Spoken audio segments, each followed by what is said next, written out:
Selamat Hari Mama, kiranya Tuhan memberkati semua mama-mama di IGNC maupun yang di luar IGNC yang mengikuti acara atau ibadah kita.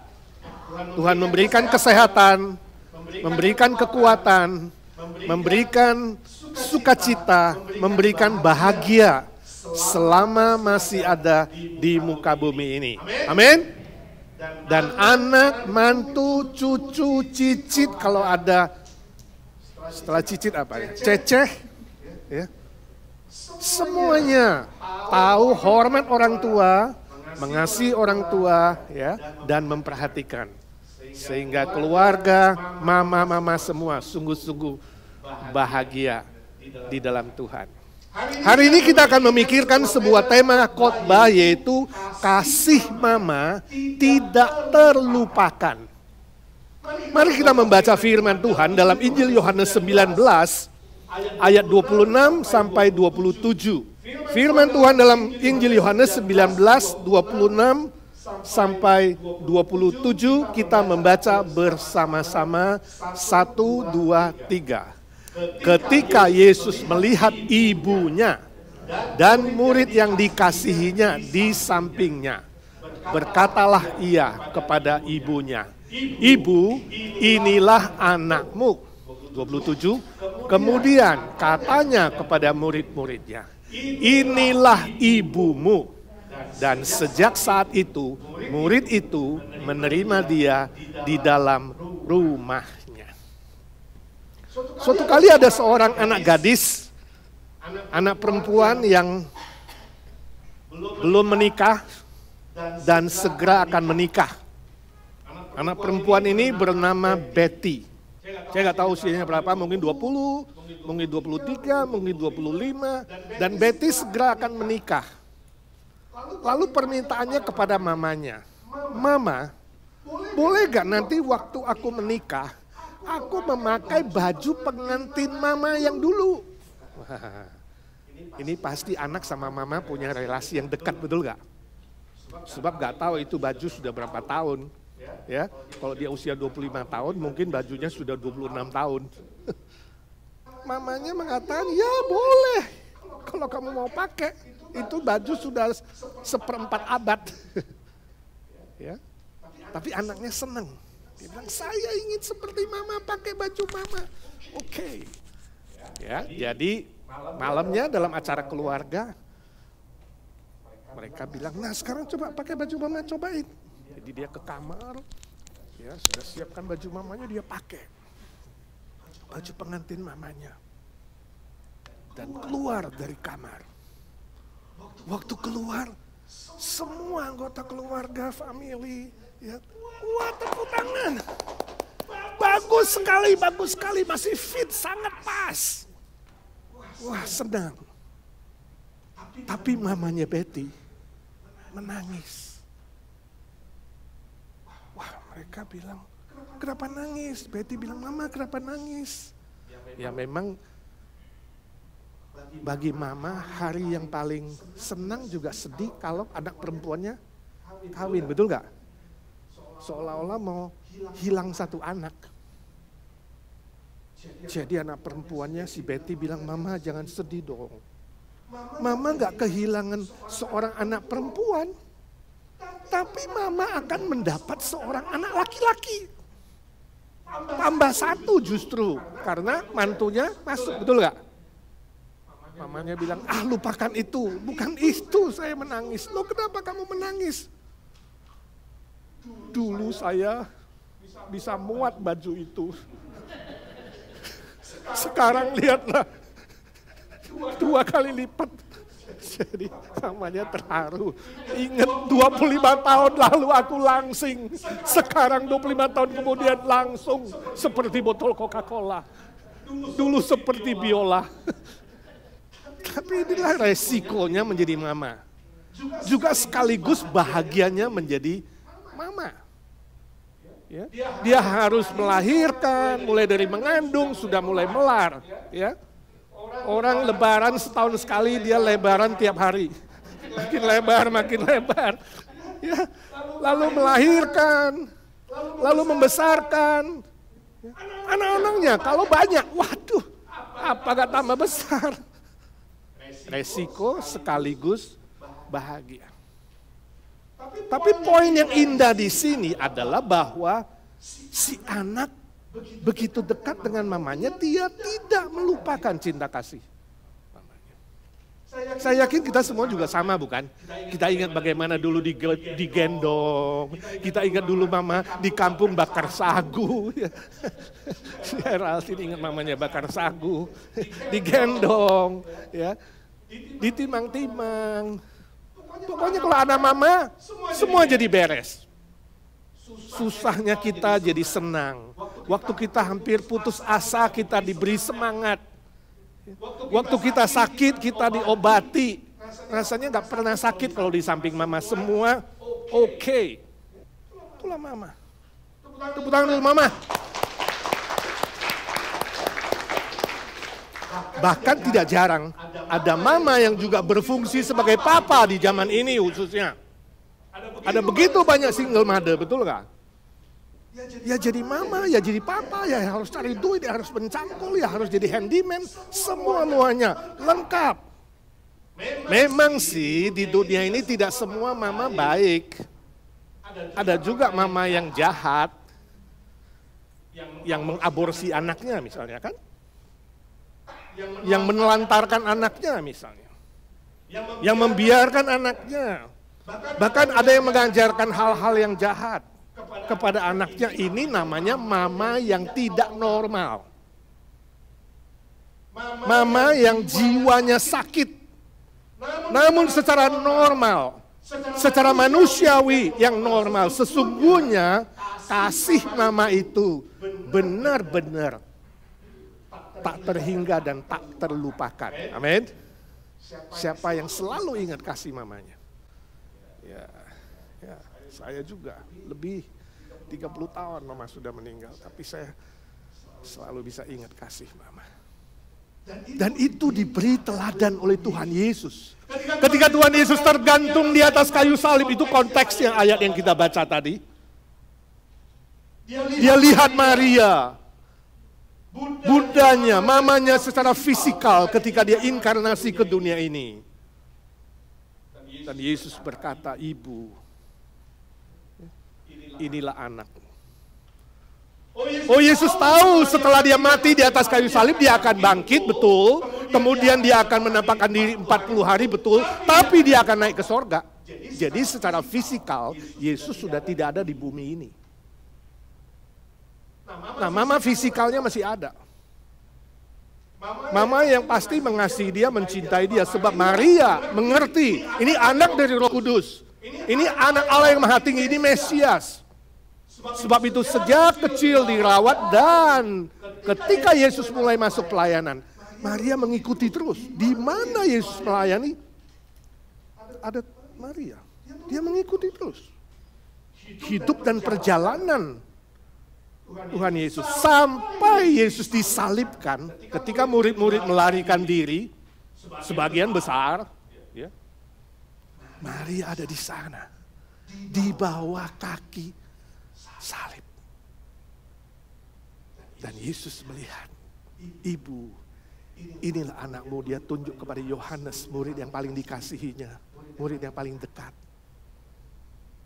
Dengan kata lain, Tuhan Yesus menitipkan Maria yang sudah pasti mungkin 50-an tahun lebih, ya, menitipkan kepada muridnya, ya, Yohanes. Dan sejak hari itu Rasul Yohanes mengambil Maria, tinggal bersama dengan dia.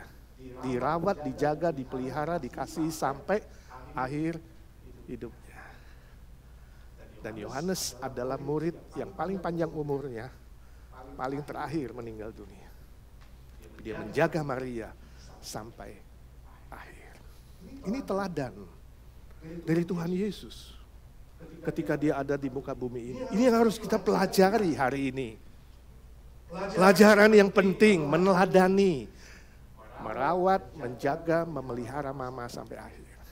Saya nggak tahu dengan saudara, bagaimana dengan mama saudara, masih ada di muka bumi ini, masih hidup?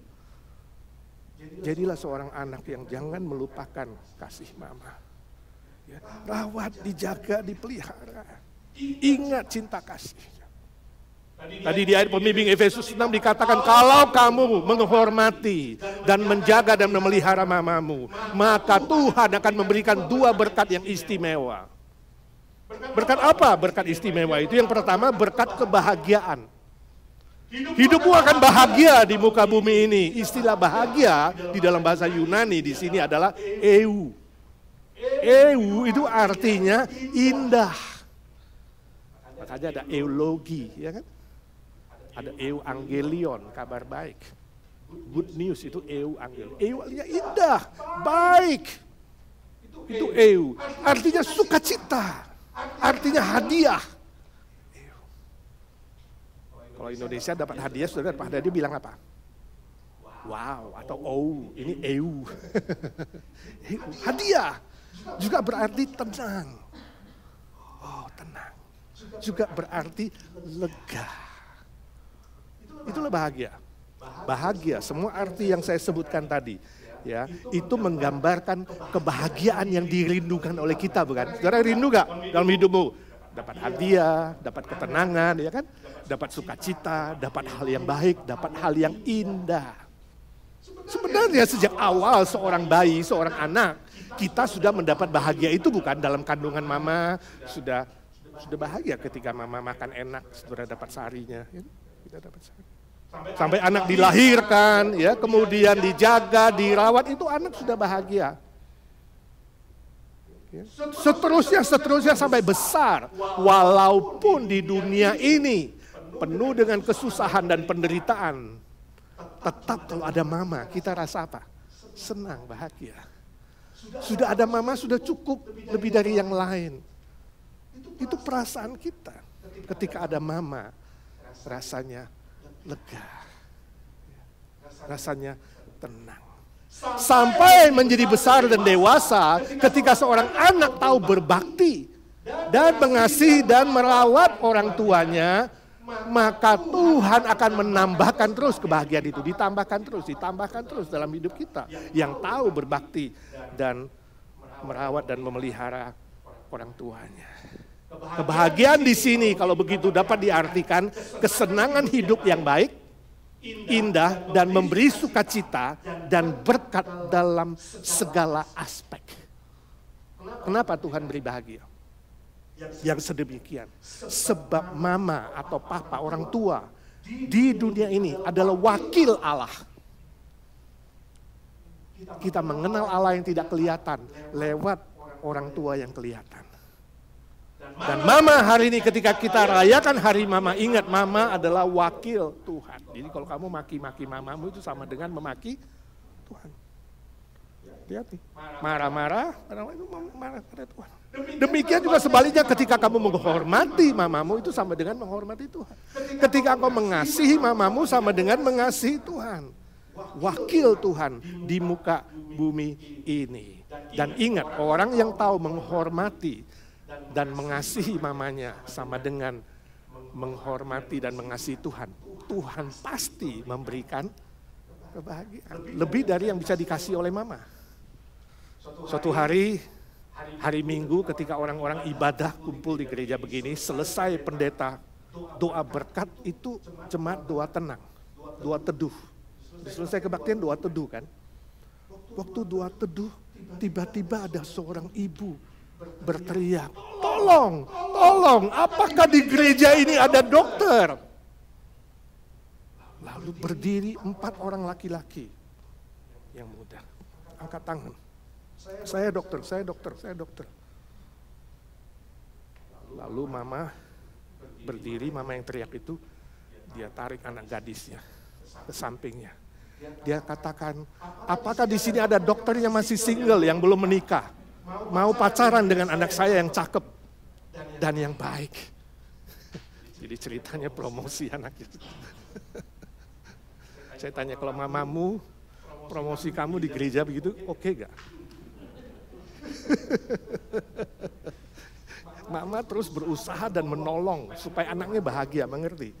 Kalau anaknya belum dapat jodoh, dia terus cari cara bagaimana dapat jodoh calon mantu yang baik. Dia cari di gereja, bagus ya. Timbang cari di diskotik, di bar, di tempat-tempat yang nggak benar, dia carinya di gereja. Dan yang mau single tentunya kan, bukan ada dokter yang sudah menikah gak apa-apa gak. Yang single hebat ya, mama mikirin. Tapi kalau itu mamamu, kira-kira kamu kesel gak? Halo, yang laki yang jawab, yang wanita yang single yang jawab coba.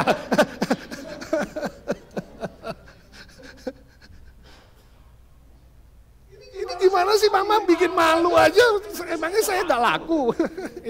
Ada perasaan itu gak yang single khususnya ya kan? Tapi tujuannya itu baik. Mama selalu memikirkan yang baik untuk anaknya. Supaya masa depan anaknya lebih bahagia, lebih baik. Itu mama. Ini hanya humor sih, tapi poinnya adalah seorang mama saja di muka bumi tahu, merencanakan, memikirkan dan memberikan kebahagiaan kepada anaknya, apalagi Bapa di sorga. Saudara nangkap gak poinnya? Kalau mama sebagai wakil di bumi aja bisa memikirkan kebahagiaan anaknya, pasti, bukan mudah-mudahan, pastilah Bapa di sorga, Tuhan kita yang Maha Kuasa, bisa memberikan lebih dari itu. Kebahagiaan yang lebih, dan itu janji Tuhan saudaraku ketika engkau tahu berbakti dan menghormati dan memelihara mamamu. Permisi tanya, kapan terakhir kamu mengunjungi mamamu? Kalau mamamu di sini, oh Pak, tiap minggu saya bawa ke gereja, bagus, ya kan? Mamamu jauh, kapan terakhir kamu kontak dia? Pas Mother's Day doang? Pas hari mama? Kalau sudah meninggal, ya nggak bisa kita kontak. Dan nggak perlu saudara kontak-kontak, cari nujum, cari dukun, nggak usah. Pengen tahu mama di sana ngapain? Di sini dulu jualan pisang goreng, di situ ngapain? Nggak usah. Udah meninggal, udah gak ada kesempatan. Mamamu masih di bumi ya, sekarang lah. Kapan terakhir kamu ajak dia makan makanan kesukaannya? Kalau dia ada di sampingmu, kapan? Kapan terakhir beli makanan kesukaannya? Kapan terakhir membelikan dia pakaian? Perhatikan fisikal, secara fisik ini ya kan? Kapan terakhir belikan dia pakaian? Perhatikan kesehatannya, kebutuhannya. Kapan terakhir ajak jalan-jalan? Lihat sunset, matahari terbenam. Atau denger musik bareng. Mah, ini musik bagus, denger yuk. Atau nonton. Kapan? Hukum masih ada kesempatan di bumi ini, ya kan? Kalau mama belum percaya kepada Tuhan Yesus, belum beriman, pernah nggak kamu ceritakan Tuhan Yesus kepada dia? Supaya dia pun bisa mendapatkan hidup kekal di dalam Tuhan Yesus. Yang kedua, berkat kedua, panjang umur di bumi. Nah, ini adalah janji dan perintah Tuhan yang sangat penting sebab sudah diberikan sejak perjanjian lama dalam Taurat Musa. Ribuan tahun yang lalu. Dan kini diulangi dalam perjanjian baru oleh Rasul Paulus. Makanya dikatakan ini perintah yang penting. Dari lama sampai baru tetap perintahnya sama. Berarti sangat amat penting sekali. Bahwa kalau kamu berbakti mengasihi orang tua, melihara mereka, kamu akan diberi panjang umur di muka bumi ini. Nah, saudara jangan coba salah mengerti ayat ini lalu membalikkan artinya. Pak, kalau begitu ada yang pendek umur, meninggalnya pendek. Itu pasti dong dia gak berbakti. Jangan menghakimi begitu. Ya itu namanya membalikkan arti. Tapi janji ini pasti. Bahwa perintah Tuhan itu, janji Tuhan itu selalu iya, selalu amin. Kalau kamu tahu berbakti dan mengasihi, tidak melupakan orang tuamu, maka kamu diberi panjang umur di muka bumi ini. Nah, istilah panjang umur dalam bahasa Yunani di sini adalah makrokronios. Dari dua kata, makro artinya besar, luas atau panjang, dan kronos. Kronos itu artinya waktu yang terus-menerus. Sekarang sudah nangkep kan artinya panjang umur? Panjang umur adalah ketika kamu menerima hal yang baik tadi, iu itu tadi, bahagia itu tadi, berkat Tuhan, secara terus menerus di muka bumi ini. Panjang, luas, dan besar. Nah sekarang saya tanya, saudara pilih mana ya? Kamu dikasih usia 80 tahun, tapi hidupmu banyak susahnya, mungkin 60% susah. Atau kamu mau dapat 60 tahun, tapi terus menerus senang, sukacita, bahagia, berkat. Pilih yang mana? 60 or 80? Dua-duanya mau susahnya juga. Jadi seorang bisa umur 100, tapi banyak susahnya, banyak sedihnya, banyak nangisnya, anak gak tahu berbakti, cucu gak tahu di mana. Ya. Sehari makan 3 kali aja gak cukup, tiap hari hanya bubur garam, bubur garam, bubur garam. 100 tahun, saudara. Atau 50 tahun tiap hari pesta. Senang-senang, ada anak, ada cucu, bergembira, bisa nyanyi, berkat Tuhan mengalir. Terus menerus. Sudah melihat sekarang artinya panjang umur. Panjang umur artinya kualitas hidup. Bukan soal berapa panjang. Kualitas hidup yang Tuhan janjikan. Secara terus menerus kamu akan mengalami kebahagiaan, kebaikan, keindahan, hadiah. Terus menerus. Kecukupan, kelimpahan, terus menerus. Indah sekali, indah sekali. Ya. Sebab itu jangan lupakan kasih mama. Jangan lupakan orang tuamu. Suatu kali seorang anak lihat mamanya tambah lama tambah kurus. Ya. Lalu kayaknya ini mama gak lama lagi nih dalam otak dia. 75, mamanya 75. Lalu gimana ya? Mau ngomong sama mama, soalnya mama itu ya, persiapannya apa ya? Kita pengen tahu, kata si anak itu. Lalu suatu hari ngomong sama mamanya, Mama, saya nggak tahu mau ngomongnya apa, tapi ingatlah, mama itu nggak seperti zaman dulu lagi. Dulu kan seperti, ayam jago. Ya, tiap pagi berkokok, terus bisa ini, bisa itu. Sekarang mama itu ya, kayak ayam yang bulunya udah hampir habis. Lemes-lemes gitu ya. Itu loh, maksud saya ngomongnya gimana ya, jadi anak susah juga. Kalau mama nanti sudah apa ya, maksudnya sudah titik-titik itu loh. Mama sudah, kalau kita main game itu game over. Saya pengen tahu mama itu misalnya nanti itu mau kubur atau mau dikremasi, coba itulah.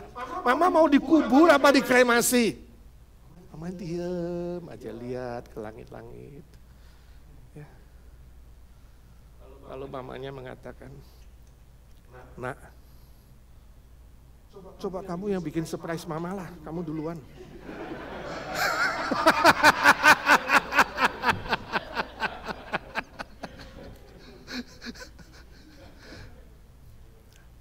Memang saudara, persiapan menghadap kematian itu memang perlu ya.